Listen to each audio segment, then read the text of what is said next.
New इरा world यानी कि नए युग की नई दुनिया में फिर से आपका स्वागत है।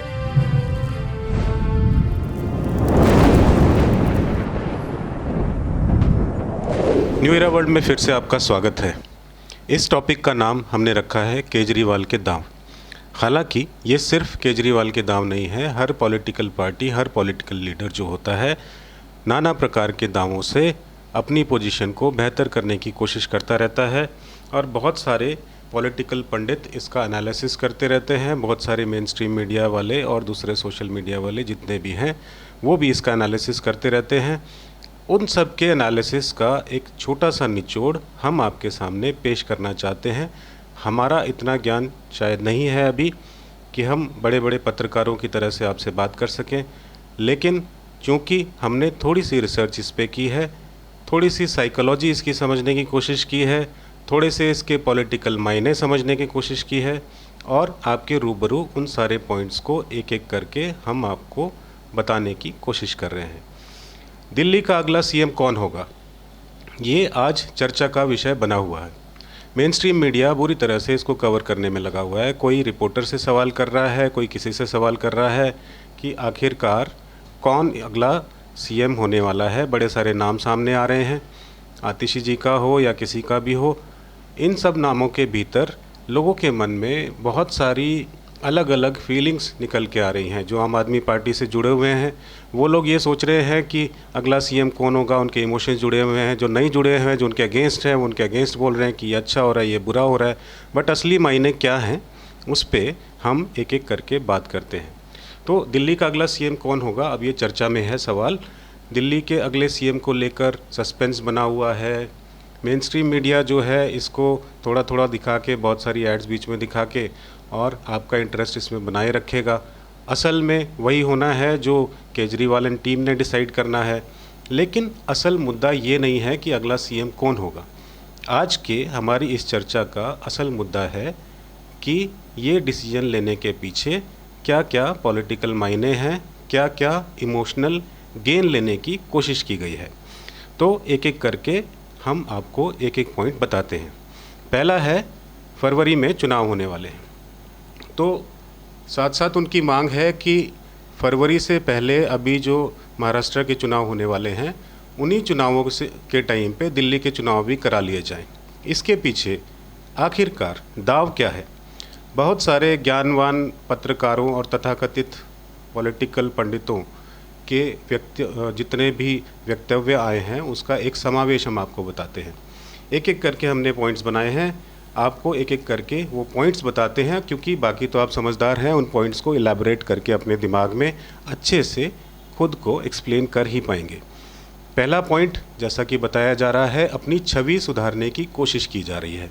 जो छवि खराब हुई है पिछले कुछ दिनों में, इतना टाइम जेल रहने के बाद, इतने सारे आम आदमी पार्टी के लोगों के जेल रहने के बाद, खुद मुख्यमंत्री के जेल में रहने के बाद, पॉलिटिकली जो उनको नुकसान हुआ है छवि के माध्यम से, उस नुकसान की भरपाई करने की ये कोशिश की जा रही है। तो पहला पॉइंट है छवि सुधारने की कोशिश।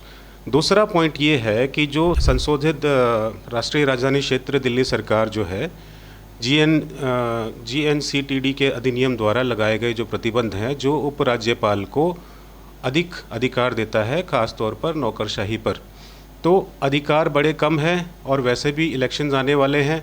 तीसरा पॉइंट बहुत इम्पॉर्टेंट है कि सुप्रीम कोर्ट ने जमानत में कुछ शर्तें लगाई हैं। शर्तों के अनुसार दिल्ली सचिवालय और अपने दफ्तर वो नहीं जा सकते और सिर्फ उन्हीं दस्तावेज़ों पर साइन कर सकते हैं जिन पे उपराज्यपाल की मंजूरी दी गई हो। तो जहाँ पे मंजूरी दी जाएगी वहीं पे वो कुछ काम कर पाएंगे, बहुत सारे साइन नहीं कर पाएंगे, ऑफिस नहीं जा पाएंगे, बहुत सारे रिस्ट्रिक्शंस हैं। तो काम तो अल्टीमेटली वो कर ही नहीं सकते फरवरी तक। जब काम ही नहीं कर सकते तो उससे बेहतर ये रहेगा कि दूसरे सीएम को लाया जाए जो थोड़ा बहुत काम कर सके। और इलेक्शन से पहले आपने देखा ही होगा, आप थोड़े से महत्वपूर्ण हो जाते हो बीइंग वोटर, क्योंकि आपसे वोट लेनी है। तो वोट लेने के लिए क्या करना पड़ेगा? लोक लुभावन वादे करने पड़ेंगे, लोक लुभावन कार्य करने पड़ेंगे। इलेक्शन से पहले बहुत सारे रुके हुए कार्य भी हो जाते हैं, ये भी आपने देखा है, हर पॉलिटिकल पार्टी करती है। इट्स नॉट जस्ट अबाउट आम आदमी पार्टी। तो पॉलिटिकली ये सब हो रहा है। इसके पीछे 2-4 मेजर रीजंस हैं। छवि सुधारने की कोशिश है, जो उनके ऊपर रिस्ट्रिक्शंस हैं, एलजी की जो पाबंदियां हैं, और एलजी किसका है ये भी आप जानते हैं। ये सब होने की वजह से उन्होंने ये सारा डिसीजन लेने की प्लानिंग की है। और इससे भी सबसे बड़ा फैक्टर जो है वो है इमोशनल गेन। आप सब लोग इमोशनल हैं, आपके इमोशन से बहुत सालों से, सदियों से अवसरवादी जो हैं वो खेलते आए हैं। हम फिर से यही बात कह रहे हैं आपसे कि इस तरह के फ़ैसले जो होते हैं आम जनता के लिए चौंकाने वाले होते हैं, लेकिन अगर आप गहराई से सोचेंगे इसमें कोई हैरानी की बात नहीं है। ये जाहिर सी बात है कि आम आदमी पार्टी जो है इसे ऐसे नेता का फ़ैसला बताएगी जो सत्ता से ज़्यादा नैतिकता को अहमियत देता है, लेकिन आपने देखा ही होगा 4-5 महीने जब वो कुछ कर ही नहीं सकते, पॉलिटिकल फ़ैसले नहीं ले सकते, डिसीजन नहीं ले सकते, आने वाले इलेक्शंस की तैयारी उस तरह से नहीं कर सकते, तो उससे बेहतर है कि इस्तीफ़ा दे के आप जो इलेक्शंस अभी करंट में चल रहे हैं, जैसे हरियाणा में चल रहा है, यहाँ पे आके अपना ज़ोर लगाएं, अपने इमोशंस जो दुनिया के हैं उनको इनकैश करने की कोशिश करें। ये 3-4 असली रीज़न्स हैं जिसकी वजह से उन्होंने इस्तीफ़ा दिया है। ये निचोड़ है बहुत सारे इम्पैनल्ड डिस्कशन जो करते हैं लोग, पॉलिटिकल पंडित होते हैं, पत्रकार होते हैं, सीनियर जर्नलिस्ट होते हैं, इन सब के डिस्कशंस को सुन के इनके आधार पर हमने 4-5 पॉइंट्स के तौर पे निष्कर्ष निकालने की कोशिश की है।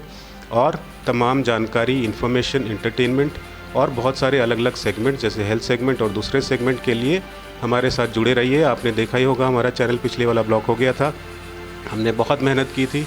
आज फिर से हमने रीस्टार्ट किया है अपनी जर्नी को थोड़े दिन पहले। हम चाहेंगे कि आप हमसे जुड़ें, ज़्यादा से ज़्यादा जुड़ें और सोसाइटी फर्स्ट का कंसेप्ट मन में लेके हम आपके लिए काम करते रहें। प्रणाम।